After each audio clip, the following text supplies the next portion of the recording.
பொழுது போயிடுச்சு, மேகத்தை காணோம். நேற்றெல்லாம் மழை வந்தது, இன்னைக்கு மழையை காணும். இன்னும் நேரம் மட்டும் நான் சரியா இருக்கேன்.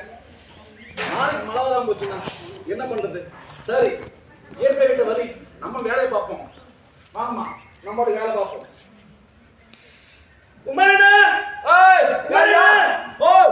என்ன பண்றீங்க? அட தோட்டத்துல வேலை செஞ்சுட்டு இருக்கேன். தோட்டத்துல வேலை செய்றீங்களா? ஆமா. வீட்டுல விசேஷம் வச்சுட்டு தோட்டத்துல என்ன வேலை பாக்குறீங்க? யார் வீட்டுல விசேஷம்? உங்க வீட்டுல தான். என் வீட்டுல விசேஷமா? ஆமாண்ணா. எனக்கே தெரியாமையா? ஆமாண்ணா. இதோட உலக அதிசயம். என்ன விசேஷம் தம்பி? நான் பொண்ணு பார்க்கறாங்கண்ணா. நம்ம மகளுக்கு உங்களுக்கு தெரியாதா? நம்ம மகளா? இன்னையா புது கதையா இருக்கு? அது நம்ம மகள். என் மகளுக்கா? ஆமாண்ணா.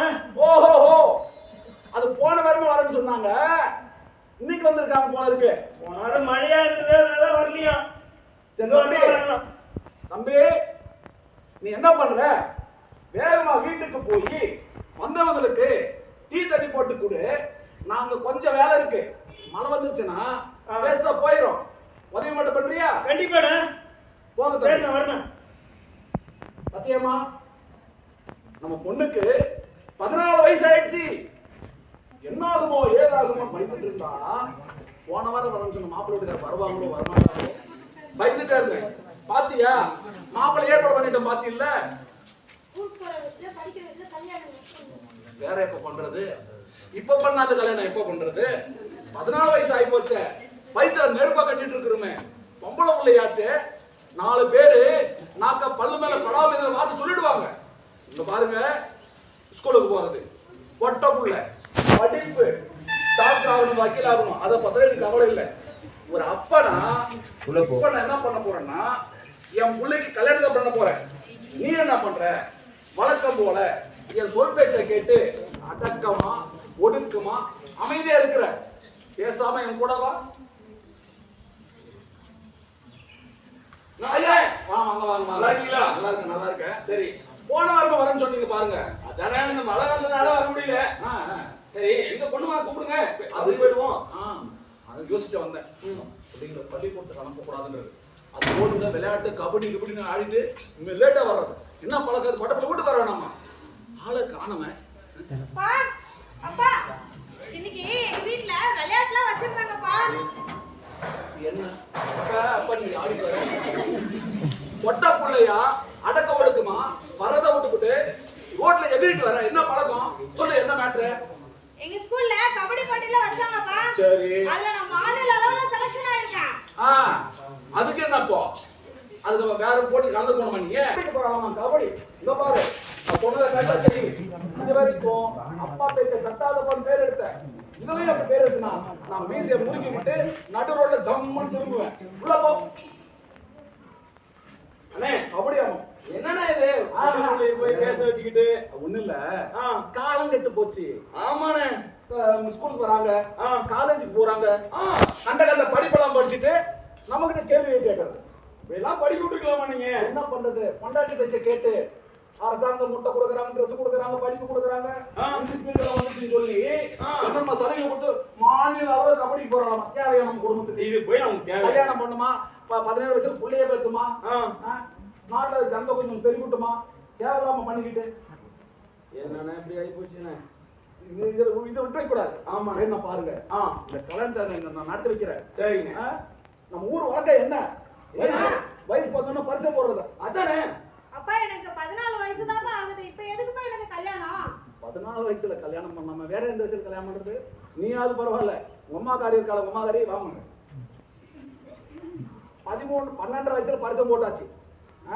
அடுத்த 6 மாசம் 13 வயசுல கல்யாணம் பண்ணியாச்சு. 16 வயசுல நம்ம பெத்து போட்டாச்சு. கல்யாணம்னா முன்ன பின்ன நடக்கதான் செய்யும். நாம அனுசரிச்சு போனோம். படிக்கிற நெருக்கிற சாதிக்கிற பிரச்சனை இங்க வரவே கூடாது. நீங்க இப்படி அப்பா அம்மாக்கெல்லாம் 12 வயசுல கல்யாணம் பண்ணி வச்சனாலதான் அம்மா நல்லா படிக்காம இன்னும் வரைக்கும் கூலி வேலை செஞ்சுட்டு எதுவுமே பண்ண முடியாத நிலைமையில இருக்காங்கப்பா. கேட்டுக்க, நான் இப்ப விளையாடுற வயசுப்பா. நான் எதுக்குப்பா கல்யாணம் பண்ணணும்? ஆடு 4 பேர் காய முடிச்சுட்டோம். ஆடு படி முடிச்சுடா. இவங்க படிக்கிறதா கல்யாணம் பண்ணுமா? நீங்க சொல்லுங்க, அவங்க படிக்கிறதா கல்யாணம் பண்ணுமா? இவங்க படிக்கிறதா கல்யாணம் பண்ணுமா? சப்போர்ட் யாரு வேண்டியா? கல்யாணம் இவங்க படிக்கணுமா கல்யாணம் பண்ணுமா சார்? கல்யாணம் பண்ணிக்கோங்க.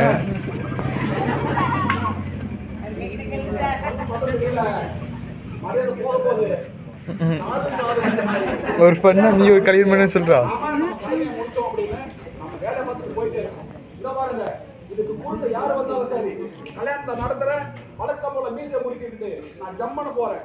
யாரு தடுத்துருவான்? அரசாங்கம் தடுத்துருமா? சட்டம் தடுத்துருமா? திட்டம் தடுத்துருமா? இல்ல அவங்க நிக்கிற சாரதா கேட்டு பாரா? இல்ல உங்க டீச்சர் கேட்டு பாருங்க. இல்ல நீங்களே இந்த நம்பர் போன் பண்ணி சொல்லிருவீங்களா? சொல்ல மாட்டீங்களா? ஆமாப்பா, இது சட்டப்படி குற்றம். எனக்கு 14 வயசுல நீங்க கல்யாணம் பண்ணி வச்சீங்கன்னா அது சட்டப்படி குற்றம்ப்பா. உன்னை பெத்ததே குத்தம். பெரிய குத்தமே உனக்கு பெத்ததை நான் குத்தம். சார், வணக்கம். வணக்கம். நாங்க சமூக நலத்துறையில வந்திருக்கோம். வரும்போது யாரை கூட்டிட்டு வருவீங்களா? நீங்க வேலை பண்ணா அப்புறம் என்ன பண்றது? ஏதோ குழந்தை கல்யாணம் கேள்விப்பட்டோம். யாரும் ஒண்ணும் இல்ல. காலத்துக்கு குழந்தை கல்யாணம் பண்ணி விட்டோம்னு வச்சுங்க. குழந்தைய அந்த போல பொம்பளை என்ன வயசு ஆகுது? 14 வயசு. அது கல்யாணம் பண்ற வயசு. பொம்பளைங்க 14 வயசு பொம்பளை பொண்ணு கல்யாணம் பண்ணி விட்டு நம்ம கடமை முடிச்சு போய் பாருங்க. கல்யாணம் பண்றதா கடமை முடிஞ்சுதா? ஆமா. ஒரு குழந்தையை பெற்றா அதுக்கான கல்வியை கொடுக்கறதாங்க உங்க கடமை. குழந்தைய பெத்தா அவங்களுக்கு கல்வி கொடுக்கறதா நம்ம தலையாய கடமை. அதை 8வது படிச்சு முடிச்சுட்டால என்னன்னா 8வது படிச்சா போதுமா? போதும். ஏங்க, குறைந்தது 12வது வரையுமான படிக்கணும், கல்லூரி வரையும் படிக்கணுங்க. கல்லூரி. ஆமா. 8வது படிச்சு இந்த கேள்வி கேட்கறால 11வது காலேஜ்ல படிச்சு வக்கீல் ஆகிட்டாருன்னா நான் நடுத்தோர்ல நிக்கணும் அப்படி கேள்வி கேட்பாங்க. நிச்சயமா கேள்வி கேட்கணும்னு தான் படிக்க வைக்கிறோம். கேட்கணுங்கிறீங்க. ஆமா. அவங்கள ஒரு கேள்வி கேட்கறேன். கேளுங்க. அவங்க என்ன அப்புறம் கேட்டுக்கிட்டோம். நான் பெத்த புள்ள. ஆமா. என்ன நீங்க தான் தாயா கஷ்டப்பட்டு வளர்த்த புள்ள. நான் இஷ்டப்படி கல்யாணம் பண்றேன். நீங்க எப்படி தப்புன்னு சொல்லுவீங்க? அது குழந்தையா இருக்க வரையும் நான் கேட்கலாம் செய்யும். இது குழந்தையா? ஆமா. நாங்க 14 வயசு சொல்றேன். 1 வயசோ 2 வயசோ 6 3 7 8 அது குழந்தைன்னு சொல்லலாம். இது 14 முடிய போகுது. 14 முடிய போகுது. ஏங்க 18 வயது முடிய வரையும் எல்லாரும் குழந்தைங்க. இது 18 வயசு முடிய வரையும் எல்லாரும் குழந்தைங்க. அது முடியுமா? முடியணும். சரிங்களா?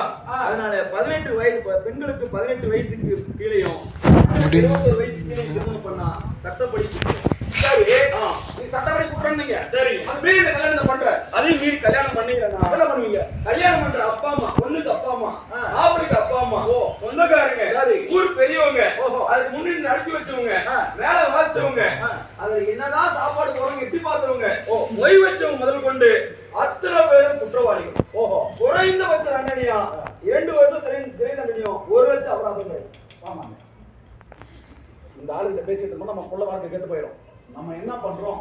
காது வச்சு மாதிரி யாருக்கும் தெரியாத மாதிரி போட போய் பக்கத்துல மாறியாத கோயில கல்யாணம் பண்ணி விட்டுருவோம். அப்படி நீங்க பண்ணாலும் கத்திரிக்காய் முந்தினா கடத்தலுக்கு வராம போயிருமா? நீங்க என்னதான் மறைச்சு திருமணம் செஞ்சாலும் அது குழந்தைய பெற்றெடுக்க வேண்டிய வயசு வரும்.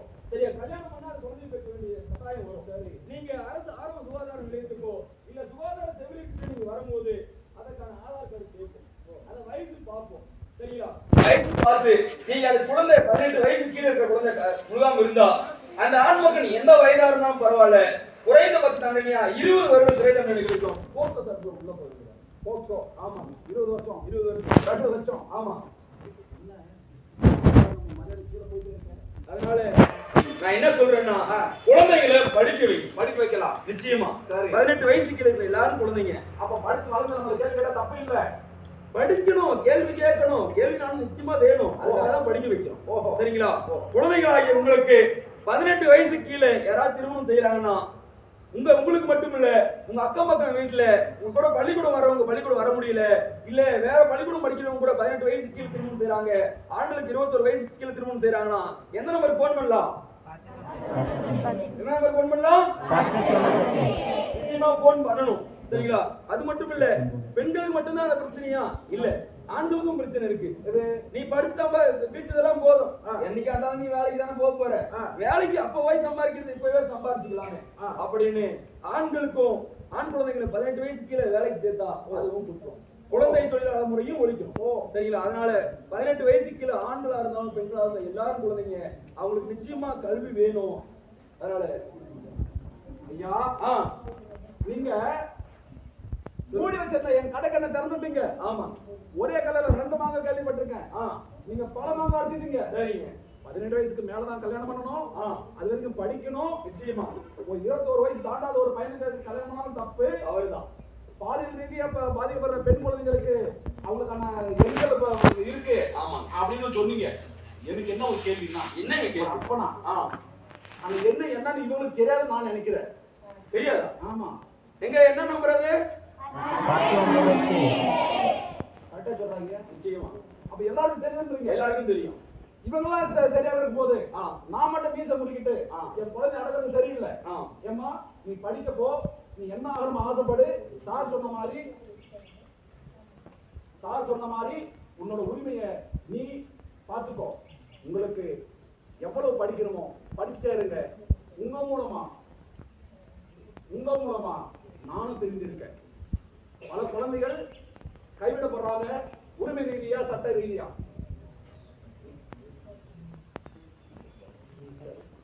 அப்படி நிச்சயம் நீங்க கேட்டீங்க. நீங்க மனமாறினா மட்டும் போதாது, உங்களுக்கு ஒரு சந்தேகம் இருக்கலாம். நாங்க பார்த்து கல்யாணம் பண்ணி வச்சாதான் பிரச்சனை இருக்கு. இப்ப எல்லாம் நடக்கிற காலகட்டத்துல 18 வயசு கீழே குழந்தைகளே அவங்க காதலிச்சு திருமணம் செஞ்சு போயிடுறாங்க. சரிங்களா? அப்படி அவர்களே குழந்தைகளாக இருந்து காதலித்து திருமணம் பண்ணாலும் இதே குற்றம் தான். அந்த பெண் எப்படி தெரியாம எந்த ஊர்ல போய் இருந்தாலும் குழந்தைகள் காதல் பண்ணி திருமணம் பண்ணாலும் இதே போக்சோ சட்டத்துல அவங்க நிச்சயமா அரசாவாங்க. அதனால 18 வயசுக்கு மேலதான் எப்படியா இருந்தாலும் திருமணம் செய்யணும். ஆண்களுக்கு 21 வயசுக்கு மேலதான் திருமணம் செஞ்சு கேட்டுக்கிட்டு பெண் குழந்தைகளுக்கு, ஆண்களா இருக்கட்டும் பெண்களா இருக்கட்டும், குழந்தைகளுக்கு கல்வி ஒன்றே அழியா சொத்து சொல்லுவாங்க. கட்டிய கணவன் கைவிட்டாலும் கற்ற கல்வி நமக்கு கை கொடுக்கும் என்று. அதனால கல்வி ஒன்றே அழியா சொத்து. அந்த கல்வியை மட்டும் நம்ம குழந்தைங்களுக்கு கொடுத்துட்டோம்னா நிச்சயமா பெரிய ஆள் ஆகலாம். அதனால உங்க வீட்டு பக்கத்துலயோ யாருக்கோ இல்ல உங்களுக்கோ உங்க அக்காக்கோ தங்கைக்கோ 18 வயசு கீழே திருமணம் செய்யறாங்க, இல்ல ஆண்களுக்கு 18 வயசு கீழே அவங்களை வேலைக்கு அனுப்புறாங்கன்னா நிச்சயமா அந்த 10 9 8 அந்த எண்ணுக்கு தொடர்பு கொண்டு நிச்சயமா நீங்க கேட்கணும். நாங்க எங்க அக்காவுக்கோ இல்ல எங்க பக்கத்து வீட்டுக்காருக்கோ இந்த மாதிரி பிரச்சனை நடக்குது, நாங்க போன் பண்ணி சொன்னா அவங்க எங்களை புடிச்சுப்பாங்களோன்ற சந்தேகமும் உங்களுக்கு வேண்டாம். எந்த காரணத்தை கொண்டும் உங்களுடைய ரகசியங்கள் பாதுகாக்கப்படும். நீ யார் சொன்னாங்க, எங்க இருந்து சொன்னாங்கன்ற நிச்சயமா தகவலை யாருமே பரிமாற மாட்டாங்க. உங்க தொடர்பு எண்ணு கூட அவங்களுக்கு வெளியே போகாது. அந்த அளவுக்கு நம்ம சமூக நலத்துறையில நிச்சயமா பாதுகாப்பாங்க. குழந்தைகள் மட்டும்தான்மா இதென்னா இல்ல, 18 வயசுக்கு மேல இருக்கிற பெண்களுக்கும் உதவி இருக்கு. உங்க அப்பா அம்மாக்கள் வெளியே டிஎஸ்டேட் வேலைக்கு போறவங்களா இருக்கலாம், இல்ல கம்பெனிக்கு வேலைக்கு போறவங்களா இருக்கலாம், இல்ல ஏதோ ஒரு வேலைக்கு வெளியில போயிட்டு வரவங்களா இருக்கலாம், இல்ல நம்ம குடும்பத்திலே அப்பாவாலேயோ அம்மா இல்ல பெரியப்பாவோடையோ யாரோ ஒரு ஆள நம்ம அம்மா பாதிக்கப்படலாம். அம்மாக்களுக்கு பெரியவங்களுக்கு 18 வயசுக்கு மேல இருக்கிற பெண்களுக்கு ஏதாவது பிரச்சனைனா 181 அழைச்சா 24 மணி நேரமும் நம்ம சமூக நலத்துறை சார்பா அவங்களுக்கு ஆலோசனை வழங்குவாங்க. அந்த ரகசியங்கள் யாருக்கு பிரச்சனை என்னன்றது எங்கேயும் வெளியிட மாட்டாங்க. அதனால குழந்தைகளுக்கு பாதுகாப்பின் 10 9 8, பெண்களுக்கான பாதுகாப்பின் 181 நீங்க மனசுல நிச்சயமா வச்சுக்கணும். உங்க பெற்றோர்களுக்கும் சொல்லணும் கேட்டுக்கிட்டு, கல்வி ஒன்றே அழியா சொத்து. அந்த சொத்தை நம்ம குழந்தைகளுக்கும் பெரியவர்களுக்கும் கருத்தும் சொல்லிக்கிட்டு, பள்ளிக்கூடம் போயிடணும், பட்டம் பல வாங்கிடணும், பள்ளிக்கூடம் போயிடணும், பட்டம் பல வாங்கிடணும், கல்வி வரைக்கும் நாங்க படிக்கணும், கல்லூரி வரைக்கும் நாங்க படிக்கணும், இந்த கல்வியோடு சிறகடிச்சு பறக்கணும், இந்த கல்வி சிறகடிச்சு பறக்கணும், பள்ளிக்கூடம் போயிடணும், பட்டம் பல வாங்கிடணும்.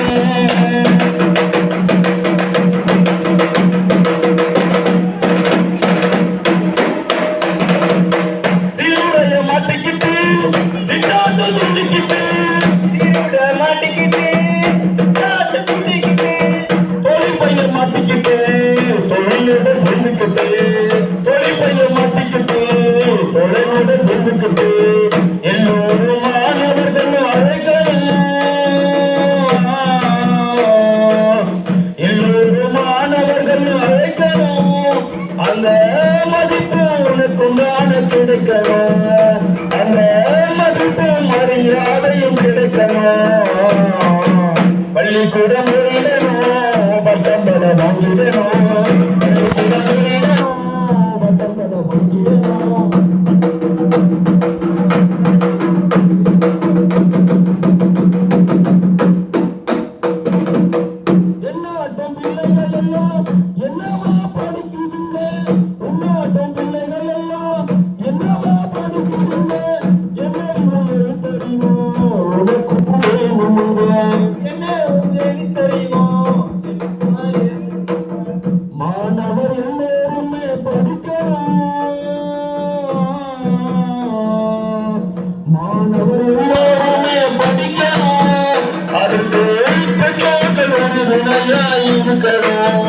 இந்த சமூகம் உறுதுணையா இருக்கணும். பள்ளிக்கூடம் பட்டம்